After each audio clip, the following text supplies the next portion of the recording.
Pemirsa, berjumpa lagi bersama saya dalam Berita Sepekan. Sama saya, Donaldi Priyatna, akan membawakan berita dengan topik-topik terkini. Semenjak PSBB diterapkan dan diperpanjang, sejumlah tempat-tempat di Jakarta banyak ditutup. Penutupan tempat tersebut dilakukan dalam rangka untuk mengurangi penyebaran virus corona. Seperti yang kita tahu, virus tersebut dapat menular melalui udara, air keringat, batuk, dan bersin. Untuk menghindari hal itu, tempat-tempat tersebut harus ditutup. Boleh dibuka, namun dengan adanya pembatasan dan berbagai protokol yang harus diterapkan. Ada juga beberapa tempat yang ditutup secara total, yaitu tempat-tempat yang memungkinkan untuk menciptakan kerumunan massa yang sangat besar. Jadi tempat-tempat tersebut harus ditutup. Namun, ada beberapa tempat yang masih diperbolehkan buka, seperti mall, minimarket, pasar, baik pasar swalayan dan pasar tradisional. Tempat-tempat tersebut tetap dibuka karena untuk memenuhi kebutuhan hidup kita selama masa pandemi. Namun dengan berbagai peraturan dan ketentuan-ketentuan yang mengatur pembukaan tempat tersebut. Seperti halnya penerapan PSBB di pasar, baik pengunjung maupun penjual harus menggunakan masker selama berada di pasar untuk mengurangi penularan virus yang terjadi di sana. Namun dalam penerapan PSBB di pasar, masih banyak pengunjung maupun penjual yang tidak memakai masker. Untuk hal itu akan ada petugas yang siap menegur mereka-mereka yang tidak memakai masker. Untuk mereka yang tidak memakai masker diharapkan jera dan tidak akan mengulangi perbuatannya lagi. Diharapkan mereka mampu bekerjasama dalam menanggulangi kasus virus corona di Indonesia ini. Dan mereka menjadi jera apabila tidak memakai masker untuk kedua kalinya. Memasuki berita selanjutnya, yaitu pengoptimalisasian pemakaian masker di salah satu wilayah di DKI Jakarta di Kecamatan Jatinegara, Kelurahan Cipinang Besar Selatan. Masyarakat Cipinang dinilai sudah mampu dan memiliki kesadaran yang baik dalam menggunakan masker. Mereka menyadari pentingnya memakai masker di situasi pandemi seperti ini. Mereka sadar dalam situasi pandemi seperti ini, memakai masker dan menjaga jarak dan mematuhi protokol kesehatan adalah langkah terbaik untuk mengurangi angka virus COVID-19.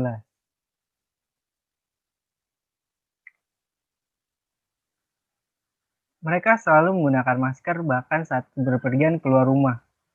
Mereka juga mematuhi protokol kesehatan dan juga menjaga jarak apabila ada kerumunan. Masyarakat menilai tidak ada kendala yang berarti saat beraktivitas menggunakan masker.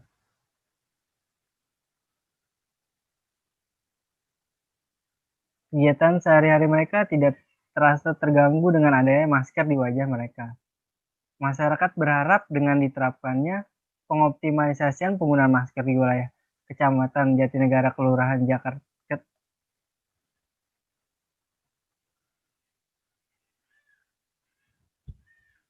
Masyarakat berharap dengan diterapkannya pengoptimalisasian penggunaan masker di wilayah Kelurahan Cipinang Besar Selatan dapat dicontoh oleh daerah-daerah lain di sekitarnya. Beralih ke berita selanjutnya, yaitu berita tentang pembelajaran jarak jauh.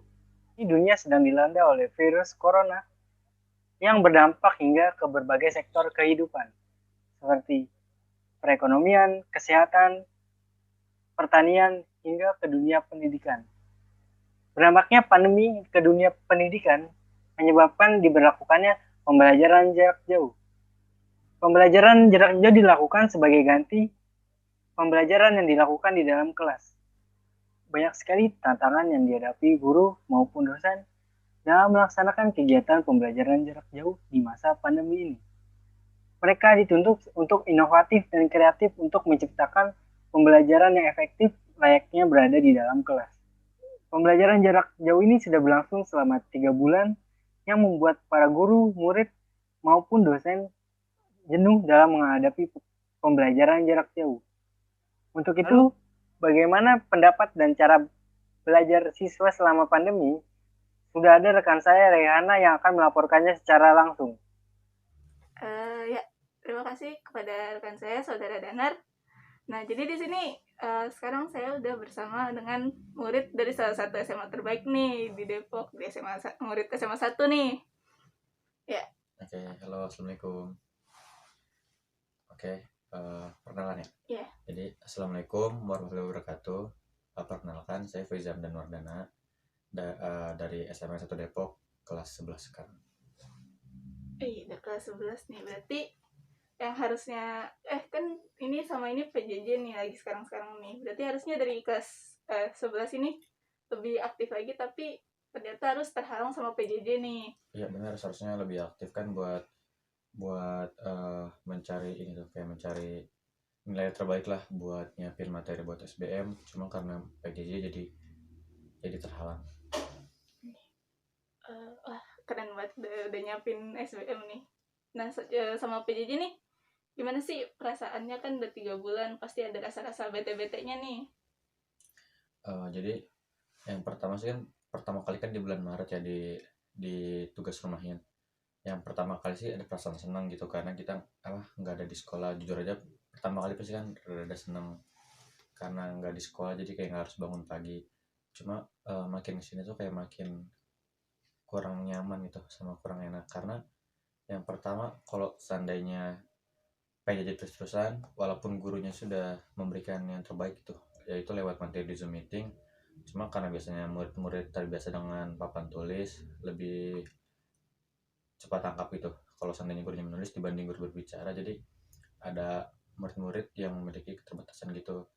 Nah, terus kan juga kalau seandainya murid-murid jadi memiliki keterbatasan dalam hal untuk pola pikirnya, jadi kalau seandainya dikasih tugas terus tuh kayak jadi rada susah gitu. Jadi mungkin kalau di sekarang ini jadi kurang relevan lah. Berarti menurut kamu kurang efektif nih ya? Ya, kurang efektif sekarang. Apa ya? Berarti gimana ya? Biasanya kalau PJJ kayak gitu, guru menggunakan apa nih? Oh, jadi kan kalau dari semester sendiri, kebetulan kelas 11-nya sih, atau nggak tahu kelas 10 sama kelas 12 sih, kita tuh yang di awal tuh pakai Google Classroom. Cuma semenjak naik-naikan kelas diubah jadi menggunakan Moodle. Nah, kan tadi udah tuh gimana perasaannya. Terus suka duka sama PJJ ini nih. Yang pertama sih sukanya dulu. Kalau sukanya sih nggak harus bangun-bangun pagi kayak jam 5 gitu kan. Jadi kayak setelah bisa tidur lagi. Nah, bangun jam 7 setengah 8 buat absen, bisa tidur lagi. Lanjut rada siangan buat ngerjain tugas. Ya dukanya itu sih, kayak terus-terusan ngerjain tugas, cuma kayak nggak dapet gitu apa yang dipelajari, jadi kayak cuma terus-terusan ngerjain tugas. Ya banyak lagi sih yang harus disebutkan, cuma itu aja. Oh, berarti dengan PJJ ini masih bisa ada kerenggangan berarti ya? Iya bisa. Meskipun tadi di pendapatnya itu lebih dukanya, tapi ini lebih karena ininya. Ya, terima kasih kepada Faiza atas waktunya. Ya, cukup sekian dari saya. Kembali lagi pada rekan saya, Saudara Danar. Ya, laporan tersebut sekaligus menutup perjumpaan kita pada kali ini. Saya Danadi Priyatna, Berita Sepekan, salam.